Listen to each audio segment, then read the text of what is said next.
Kailangan ko magpalit ng anyo.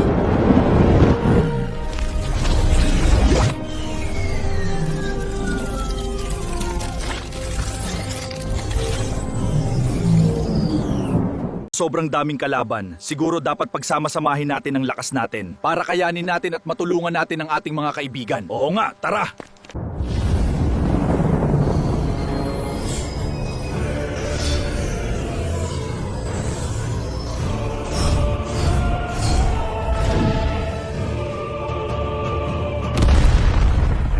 Itay, nandyan na pala kayo. Kailangan ko silang tulungan, baka mamaya malakas ang kalaban. Hindi mo kailangan lumaban. Tapusin mo yung trabaho mo. Alam kong darating tayo sa ganitong sitwasyon, pero pinaghandaan ko yan. Magtrabaho ka na. Handa na ba kayo? Ano pang hinihintay? Tara na!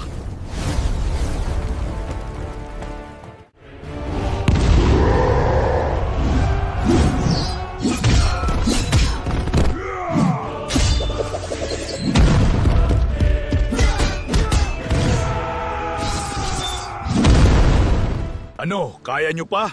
Wala pa tayo sa kalahati ng kalaban. Mukhang mapapalaban talaga tayo ng husto. Kaya nga kaya yan.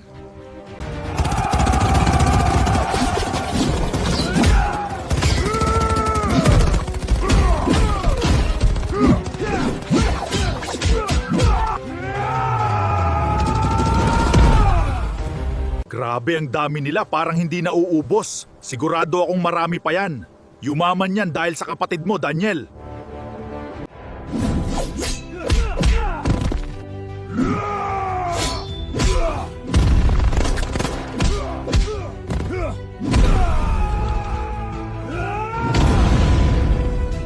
Maging hayop kayo.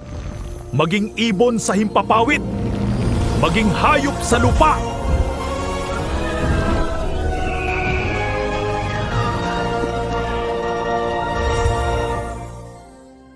Punta na tayo sa pinakamalaking gate ng teritoryo nila. Ang gate na yon ay 100 beses ang laki sa ordinaryong gate. Totoo? Tingnan natin. Purong bakal. Napakalaki. Mukhang napakatibay. Paano ba natin mabubuksan yan? Bola ng apoy na pula. Basagin ang gate. Di man lang tumalab yung todo kong kapangyarihan. Pagsanib-sanibin natin ang ating kapangyarihan, baka umepekto. Oo nga no, magandang ideya yan. Tara!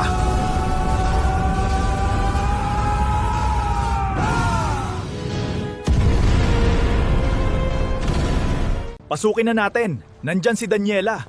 Alam kong napakalaki niyan. Mahihirapan tayong hanapin siya, pero tara.